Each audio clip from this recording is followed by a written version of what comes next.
Eu quero fazer você refletir. Ninguém sabe quando sua vida começou e nem tem noção de quando será seu último dia. A vida,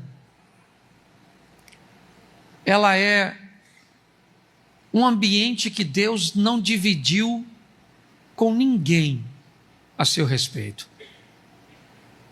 Ninguém sabe o dia que chegou nesse mundo. Você sabe o dia que você nasceu, mas você nasceu uma estimativa de 9 meses após você ter chegado. O salmista diz: tu me teceste no ventre da minha mãe, eu ainda era informe e o Senhor já me via. Por isso que para nós o aborto é um assassinato, certo? Porque o texto do salmista diz que mesmo ainda não tendo a forma, ou seja, ainda são aglomeração de substâncias, o texto diz que Deus já sabia quem nós éramos. Então, uma mãe só sabe que está grávida semanas depois. Algumas até mesmo. Tem alguma mulher aqui que descobriu que estava grávida depois de 2 meses, quando já descobriu te amar de 2 meses? Levanta a mão assim. Olha aí. O filho já estava lá. E a desavisada? Porque Deus não avisa quando colocou. Certo? Tem alguém que já descobriu com 5 meses. 5 meses. Dessa daí, menina, escondeu o que deu. Você consegue entender? Atestado de óbito também não dá para ser preenchido previamente, pelo menos no que diz respeito a horário da morte, certo? O médico, até por expertise, aparelhagem, certo? Por manutenção de sinais vitais, pode mandar um recado para a família: olha, gente, não deixe de vir hoje, certo? Porque seu pai, seu filho, não passa de hoje. Então venha ver. Mas o médico não pode dizer: olha, dá para chegar aqui até 11h35, porque 11h50 já foi. Porque Deus não divide com ninguém a partida desse mundo. Ninguém sabe, certo? Só sabe que vai. E a morte é um negócio assim sensacional, quase socialista, comunista. Vem para pobre, para rico, vem para todo mundo. Feio, sabia que gente feia morre? Mas bonito também morre. Rico morre, pobre morre. É ou não é? Então, a vida é a coisa mais preciosa que nós temos. Não faz sentido nenhum. Nada. Chega na beira de um caixão e oferece $1 milhão por defunto e vê com que nível de alegria ele fica. Certo? As coisas só valem enquanto se está vivo. Então pare de valorizar quem morreu. Ou só depois que. Elogie agora. Entendeu? Fala para sua mulher lindona. Não está, mas o nome disso é fé. Ou seja, é o firme fundamento das coisas que não se vê, mas se espera. Ok? Olha para esse marido e diz: machão. Certo? Tá vendo? Já arrumei uma briga ali de casal. Você consegue entender? Diga para o seu pai: eu te amo. Diga para o seu filho: diga me perdoa. Diga assim: bom dia. Por favor, posso lhe ajudar em alguma coisa? Eu te amo, querida. Dói? Não, aí eu morro para a bobeira do caixão. Não podia morrer, não queria. Foi obrigado, porque ninguém quer ir, todo mundo quer ver Deus, mas ninguém quer morrer. É ou não é? Essa é a verdade. Então nós vamos precisar entender algumas coisinhas que eu vou passar para vocês em 25 minutos. Me ajude aí, ô moço da mídia. Primeira coisa, a vida é única. Diga assim, única. Única, é isso. Hebreus 9, 27. Coloca na tela. Hebreus 9, 27. Aí eu disse que eu ia desenvolver só a mesma ideia, mas não é o mesmo texto. E como aos homens está ordenado morrerem uma, vindo depois disso por isso que nós não acreditamos em reencarnação. Porque só morre uma vez, segundo a Bíblia, e depois da morte vem o juízo. Então a vida ela é única, uma só. Você não tem outra oportunidade. Você sabe quantas vezes seu filho vive como neném? Como criança? Como adolescente? Você acha que vai ter outra oportunidade, certo? Com seus pais? Além dessa? Pensa num cara difícil, meu pai, desafiador, falava mal de mim para os outros. Uma vez, foi Beto. Beto falou, pastor, seu pai estava falando, sei lá. Eu falei, vai lá e mete o malho em mim junto com ele. Ele falou, por quê? Eu falei, porque aí ele vai arrumar uma briga contigo. Porque na cabeça dele, ele pode falar mal de mim. Mas ninguém pode. E me dava vontade, porque o bicho era carne de pescoço. Mas o velho tinha mais de 80 anos. Se eu arrumo uma encrenca com ele, não dava tempo de consertar. Então eu fazia ouvido de mercador. Uma vez eu cheguei na casa dele, ele estava uma fera, ele morava na casa da minha prima ali. Brabo! Fiquei com medo. Falei, o que foi, pai? Essa mangueira. Mangueira, uma árvore. Eu falei, o que a mangueira fez com o senhor?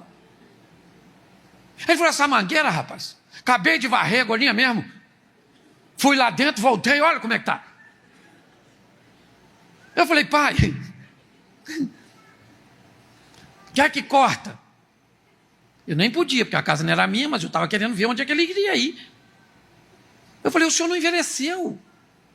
Ele queria que as folhas caíssem tudo num dia só, para ele varrer e acabou. Na hora de ir embora, eu fechei o portão, olhei para a mangueira e falei, filha, eu sei que se você pudesse ir comigo, ia. É meu pai, mas se vira. E fui embora. Entende? Porque você não tem outra oportunidade. Entendeu? Outra oportunidade de ser jovem, de aproveitar a vida, de se divertir, certo? De sorrir, de brincar. Você não tem, é só uma vez. Esses dias a senhora era uma garotinha, olha para a senhora hoje. Parece que tomou uma droga. O senhor não tinha barriga, o senhor tinha cabelo. Meu Deus do céu!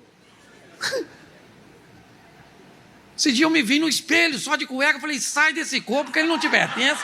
Eu falei, Senhor, você consegue entender? A vida passa rápido demais. Você está rindo de mim? Esse pastor é engraçado. E eu não sei que você já foi legalzinha. Certo? Você já não teve tudo certinho. O tempo está passando. Você está entendendo? A sua vida está indo embora. Porque ela não é só única. Olha o que o salmista diz, versículos anteriores. 90, verso 9. Salmo 90, verso 9. Se aqui a vida é uma, única. Vamos ver. Salmo 90, verso de número. Pois todos os nossos dias vão passando na tua indignação, passamos nossos anos como um conto que se conta. A vida como um conto, como uma coisa passageira. Verso 10.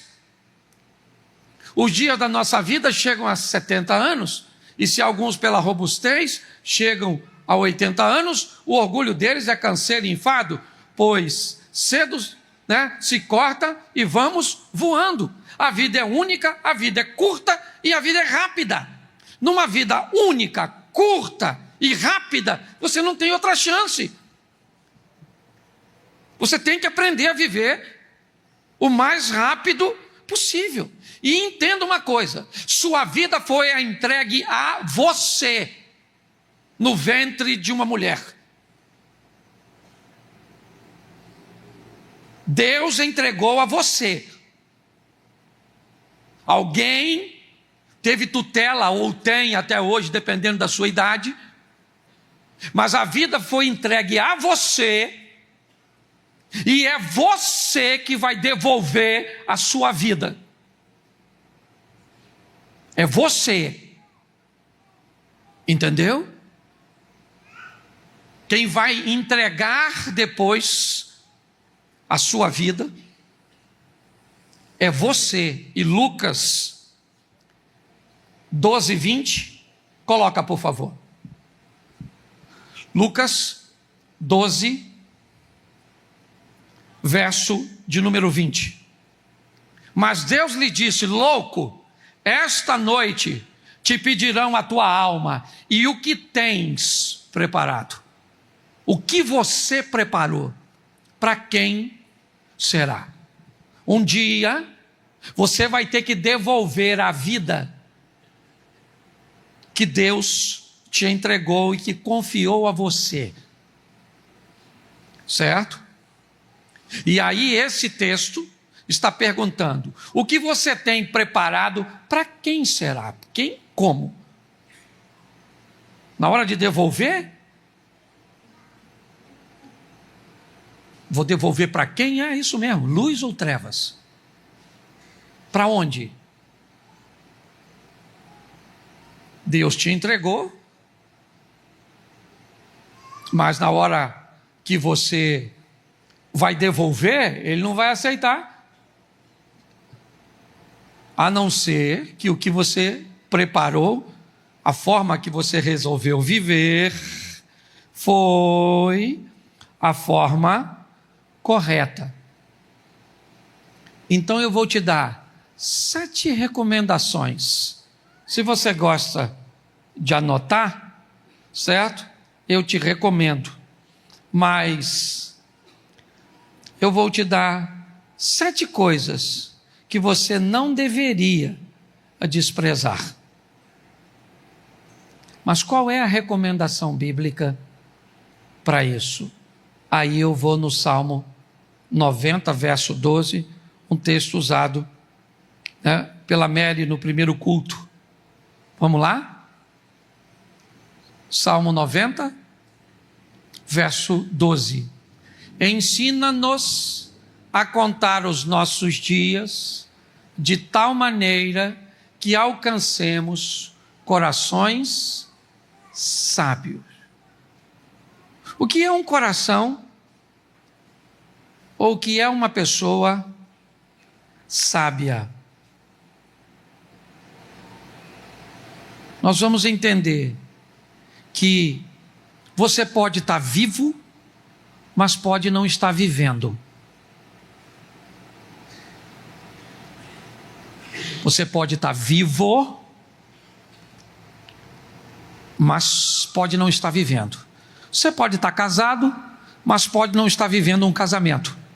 Você pode ter um filho, mas não está vivendo e exercendo uma paternidade. Você pode ter um pai, mas se sentir um órfão. Estar vivo e viver são coisas distintas. O sábio, ele entende que não basta estar vivo. Ele quer estar vivendo. Ele quer estar tendo experiências, vivendo suas histórias. Como Mary disse, deixando um legado. E para isso, rapidamente, eu vou te dar 7 coisas que a vida deveria lhe ensinar o mais rápido possível, para suavizar.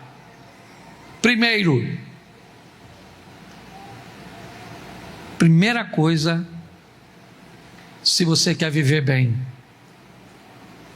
descubra o poder dos relacionamentos errados. Quanto mais rápido você descobrir o que uma pessoa errada pode bagunçar sua vida, o que uma amizade errada pode causar na sua vida, o que uma sociedade errada pode conduzir para seus negócios, o que um relacionamento errado pode afetar, certo? Suas emoções para viverem novos relacionamentos, para que você viva novos relacionamentos. O salmista, no Salmo 1, eu vou dar um exemplo para cada, verso 1, coloca para mim, por favor. Salmo 1:1, está aí, ó. Põe, por favor. Isso, bem-aventurado o homem que não anda segundo o conselho dos ímpios, não se detém no caminho dos pecadores, nem se assenta à roda dos escarnecedores. Aprenda a descobrir o poder de um relacionamento errado. Essa é uma das lições que pode suavizar muito sua vida. Eu estou cansado de ver gente que se enfiou em relacionamento com pessoas erradas e sofrem até hoje. Levaram prejuízos econômicos, prejuízos, emocionais, prejuízos espirituais, porque não entenderam isso. Tem gente que, se entrar na sua vida, destrói. Vou te dar um exemplo. O capitão do barco, do livro de Jonas. Você conhece a história do Jonas, né? Aquele profeta que desobedeceu a Deus. Para fugir da presença de Deus, ele desce até uma cidade marítima chamada Jope. E ali tem um cara, um capitão. Ele conduz uma embarcação que faz ali mais ou menos, na época, Alexandria ali, naquela, né? Jope, aquele porto marítimo ali, ao norte de Israel, pertinho da fronteira de Gaza, e vai até a Espanha. Ele já fez aquilo diversas vezes, até que um dia o tal do Jonas entrou no barco dele. Cara, ele não sabe quem é Jonas. O Jonas tem dinheiro como todo mundo tem. O Jonas simplesmente pagou uma passagem e entrou no barco do cara. E aí, o cara tá bom. Quem é Jonas? Não me interessa. O importante para mim é o dinheiro. Ele tem dinheiro para pagar, então entra. Eu dou a ele acesso à minha vida, pronto. Agora a embarcação do cara inteira, ele perdeu toda a carga que ele foi obrigado a jogar fora para dar mais sustentabilidade ao barco. Perdeu tudo. Ele precisava perder? Não. Tinha algo dentro do barco dele que não deveria estar. E quem era isso? Esse era o Jonas. Uma pessoa errada dentro da sua família, uma pessoa errada dentro do seu negócio, uma pessoa errada dentro do seu ministério. Colocar uma pessoa errada na sua certidão de casamento.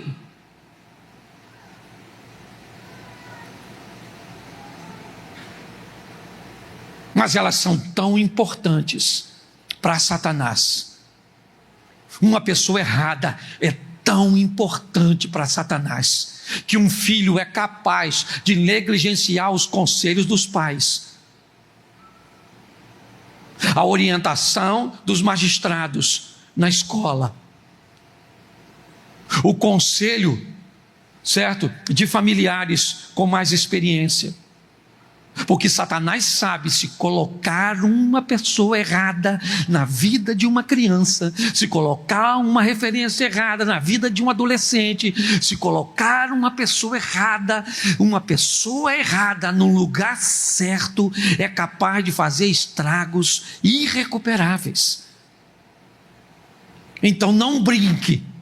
Quando alguém chegar na sua vida, melhor do que perguntar quem é você, seria você ter um pouquinho mais de espiritualidade e perguntar na sua cabeça: quem foi que te mandou?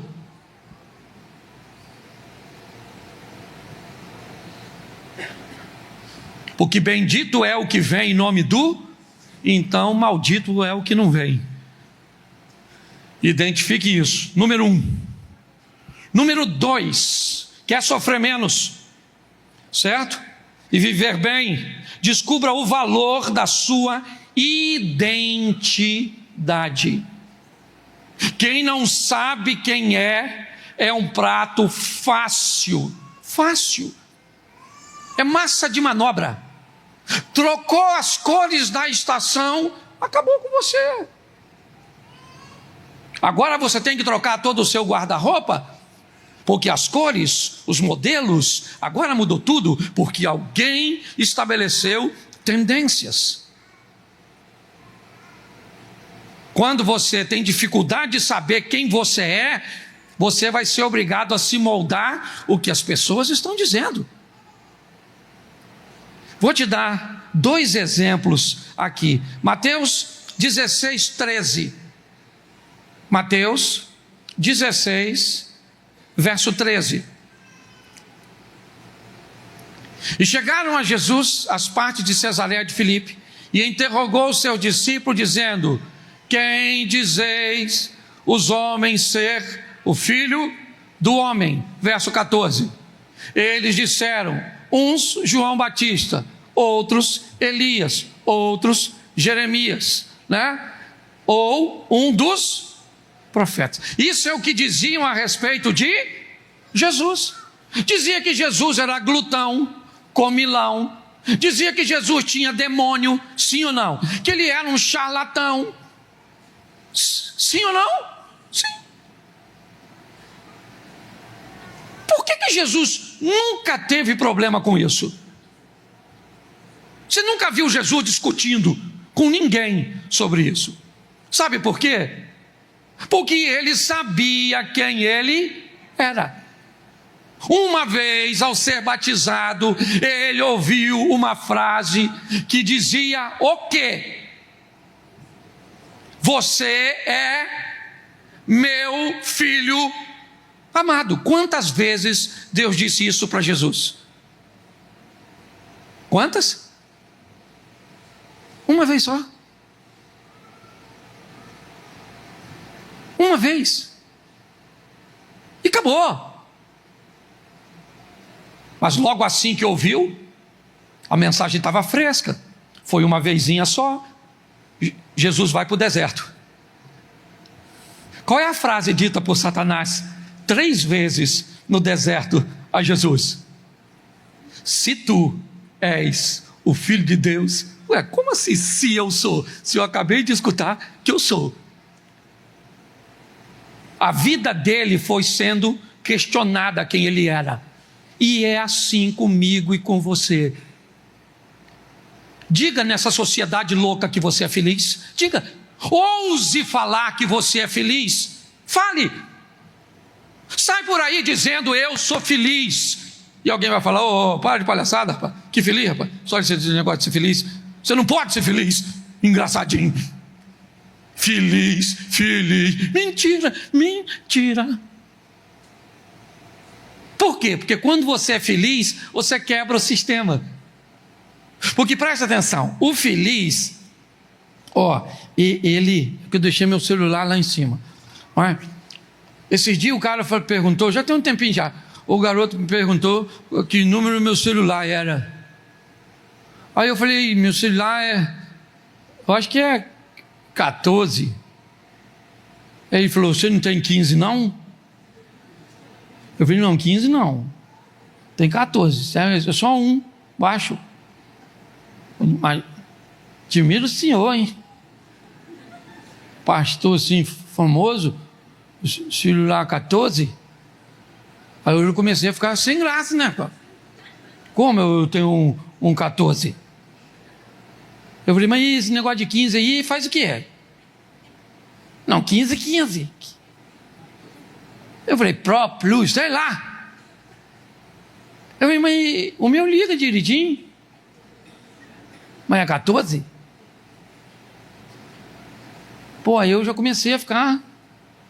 Eu estava feliz com 14. Eu nem sabia que negócio de 15 era mais que 14, só na matemática, mas era um só. Eu nem estava duro, estava só com 14. Aí... E ele começou a me... Mas aquilo começou. Eu falei, então eu vou... Ele falou, já saiu de 16. Pô, aí eu falei, agora se eu compro 15, enquanto mais um infeliz, aí eu estou perdendo de novo. Mas o que o 16 faz? Tira foto, mas eu não sou fotógrafo. E o cara cismou que eu tinha. E eu estou lá com o meu 14. Do mesmo jeito, aquele que me perturbou. Feliz com 14, mas preocupado. Mas aí eu pensei assim, e o cara do Nokia? Ele nem atende mais, porque se ele aparecer com um troço desse, a irmã do amigo meu apanhou do bandido. O cara pegou o celular dela e jogou no rosto dela, cortou, para ela tomar vergonha. Eu falei, então eu vou continuar com o meu 14, eu passei uma vergonha pequena. Porque se você fala que você é feliz no casamento, fala, ousa. Chega num salão desse lotadérrimo e diga, meu marido é a coisa mais maravilhosa do mundo, eu sou feliz da vida com aquele homem. E olha. Mó mentira. Isso aí deve estar passando um período bom. Já as coisas entram no eixo. Não presta para ninguém, não presta para minhas amigas. Alguém presta aí, alguém presta. Então, se você for feliz, você quebra o sistema. Essa é a verdade. E você só consegue ser feliz quando você sabe quem você é. E o dia que você descobre e resolve viver, até se você tentar, o contrário não dá certo. Vou te mostrar agora. Quer ver? Coloca esse texto aí para mim, Santo Varão. Mateus 69, Mateus 26, 69. Nós vamos até o 73. Mateus 26, 69. Ora, Pedro estava sentado fora do pátio, e aproximando-se dele uma criada disse, tu também estava com Jesus, o Galileu. Olha, ela nem perguntou, certo? Ela afirmou, mas ele fez o quê? Negou diante dizendo, o que ele disse? Não sei o que diz, verso 71, e saindo para fora do vestíbulo, outra criada viu e disse aos que ali estavam, este também estava com Jesus, o Nazareno. Não está perguntando, está afirmando. Ele negou outra vez, com juramento, não conheço tal homem, verso 73. Daí a pouco,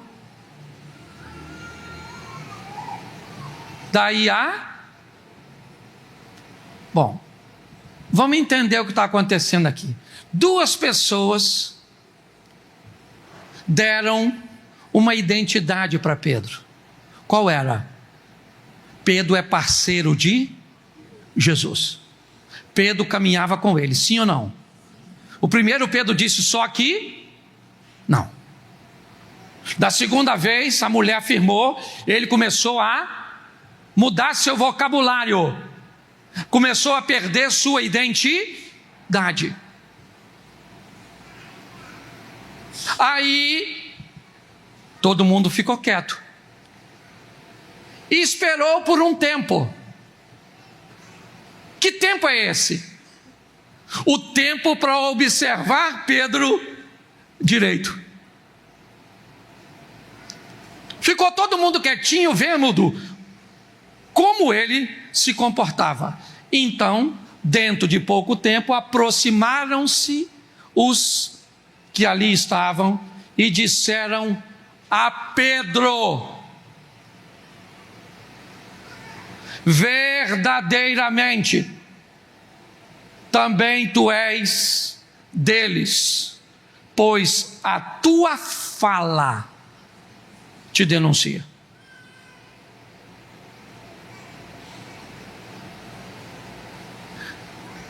Quando você não pertence a Ele, você pode dizer que pertence, que vai passar vergonha, porque as pessoas vão ficar de olho em você. Quando você pertence a Ele, até se tentar dizer que não pertence, não tem. Um dos vídeos que fiz aqui na igreja, que viralizou na época, tinha a ver com identidade. Rei Leão. Você deve lembrar. Onde Mufasa, o pai de Simba, morre numa estourada de gnus. Com a morte de Simba, o herdeiro do trono, ou com a morte de Mufasa, o herdeiro do trono é Simba. Mas o tio de Simba, Scar, irmão de Mufasa, anseia a pegar o trono. Então o que ele faz? Vai a Simba e acusa a Simba, que é um menino, né? Um leãozinho. Acusa a Simba e diz que você precisa fugir. Fuja, fuja.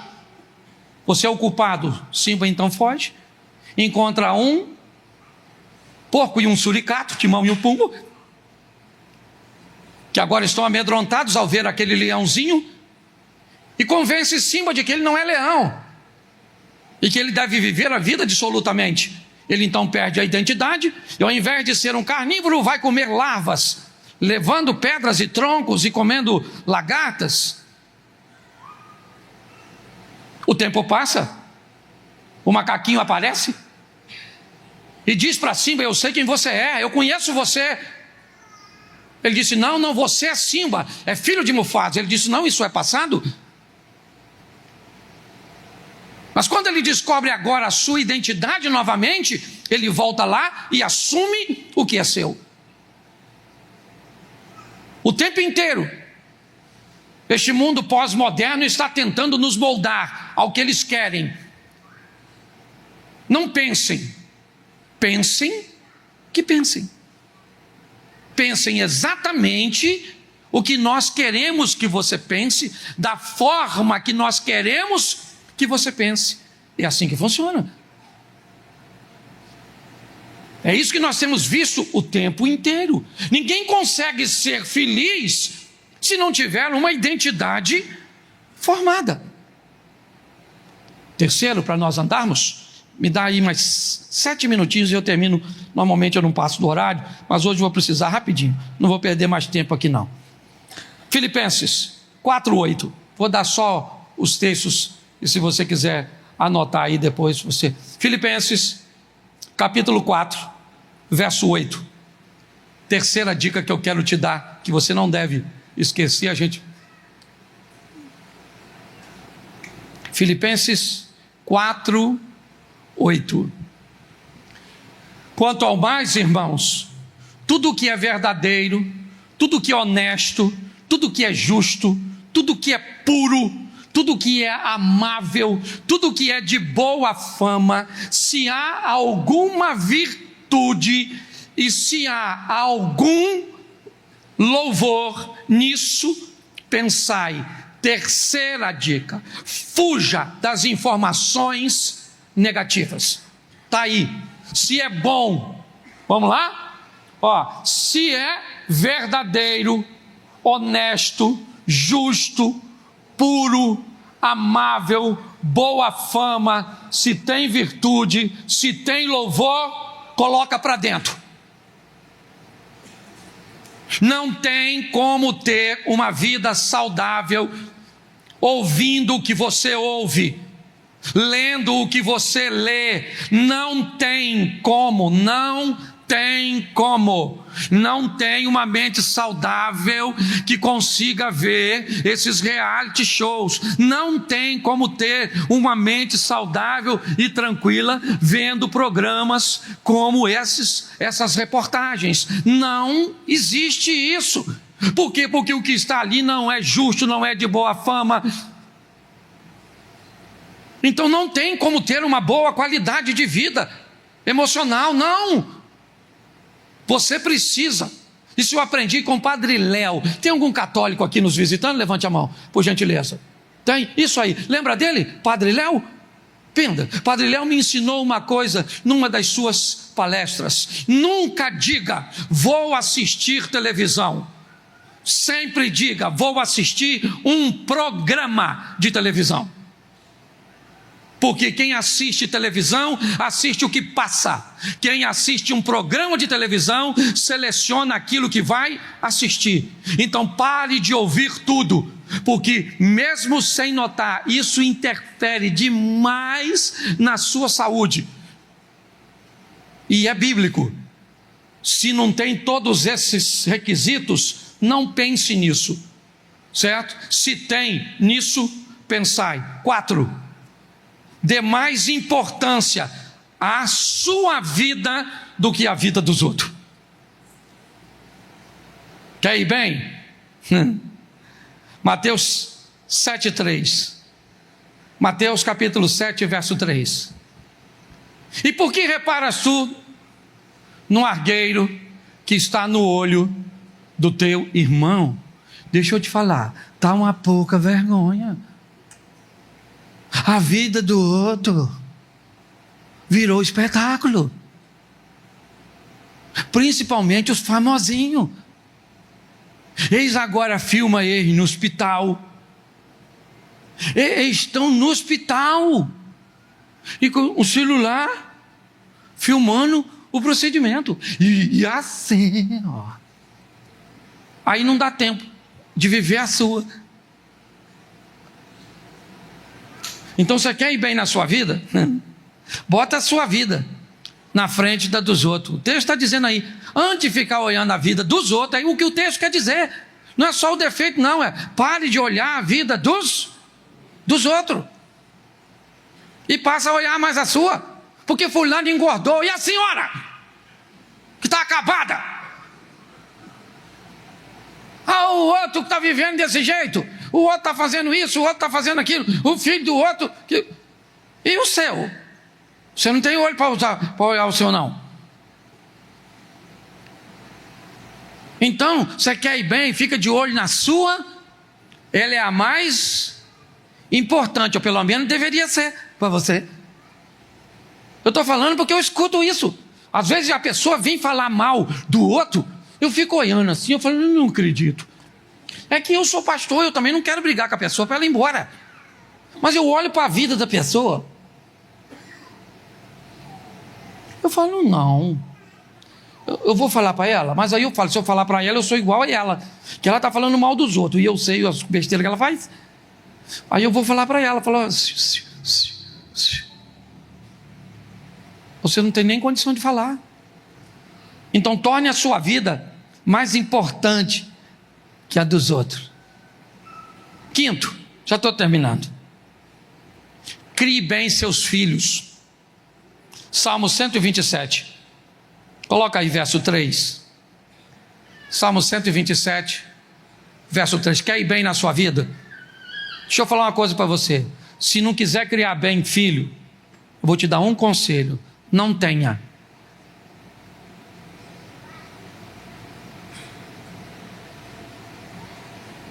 Se não quer criar bem seu filho, não tenha. Porque filho mal criado, quando cresce,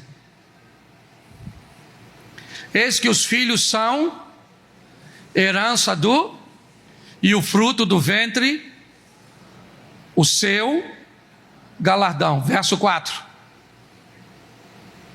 Como flechas na mão de um homem poderoso, assim são os filhos da mocidade. Fecha no 5.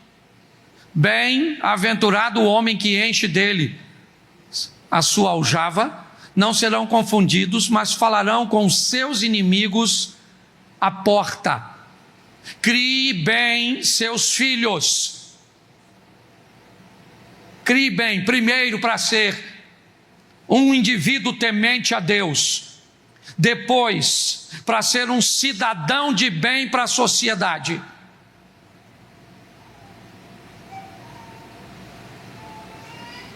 É isso. Primeiro se cria filho para ser temente a Deus. Seu filho precisa saber o caminho do Senhor, os valores do Senhor. que foram vividos por você e não ditos por você. Pode notar, quando você fala o que não vive, seu filho usa o que você vive contra você. Não há coerência entre seu discurso e seu comportamento. Então, quando você vai corrigir seu filho, ele usa contra você não suas palavras, mas seu comportamento. É assim que funciona. Quem cria bem seus filhos, eles são flechas na mão de alguém que vai arremessá-los, que vai atirá-los. Você cria uma geração que vai usar o seu teto como piso. Alguém que não precisa começar onde você começou. Ele não precisa ter você como herói, não. Mas seu filho, no mínimo, tem que ter duas coisas: temor ao Senhor e respeito ao próximo. Se você criar seus filhos pautado nesses dois conceitos, temer a Deus e ser um cidadão de bem, a probabilidade de você ter uma vida mais tranquila é muito grande. Êxodo 30:12, certo?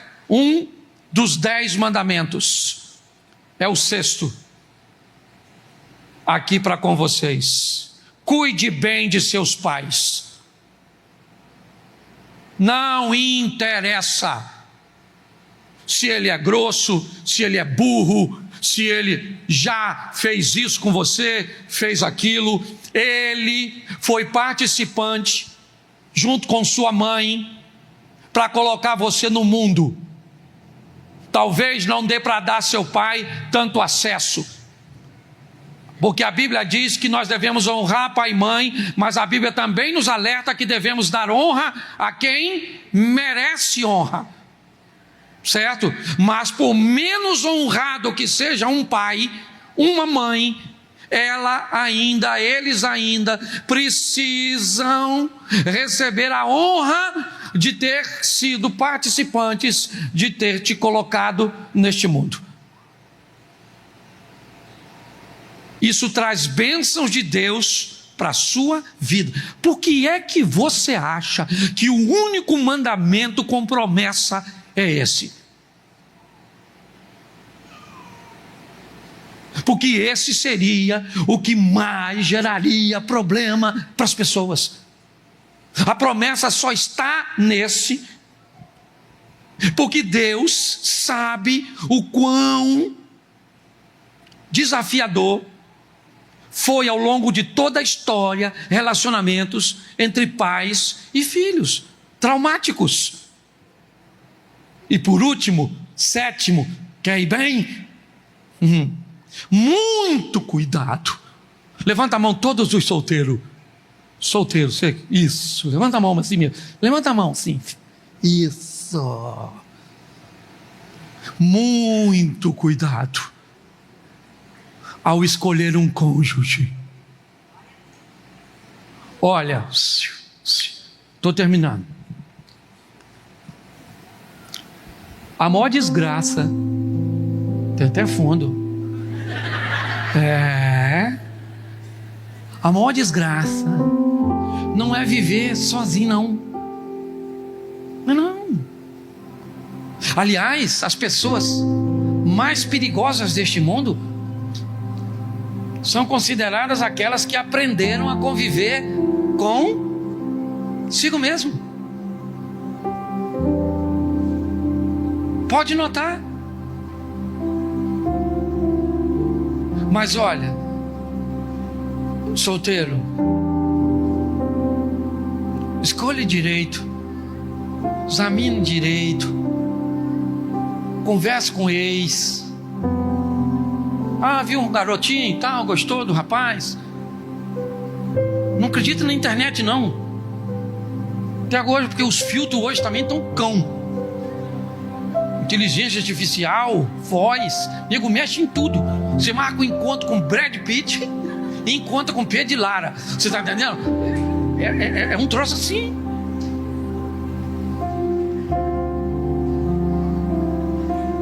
Agora vamos aqui.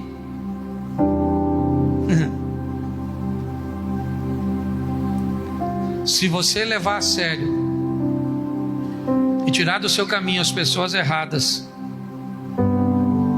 se você descobrir o mais rápido quem você é, se você parar de ouvir esses lixos que estão disponíveis, se você se concentrar mais na sua vida e deixar dos outros.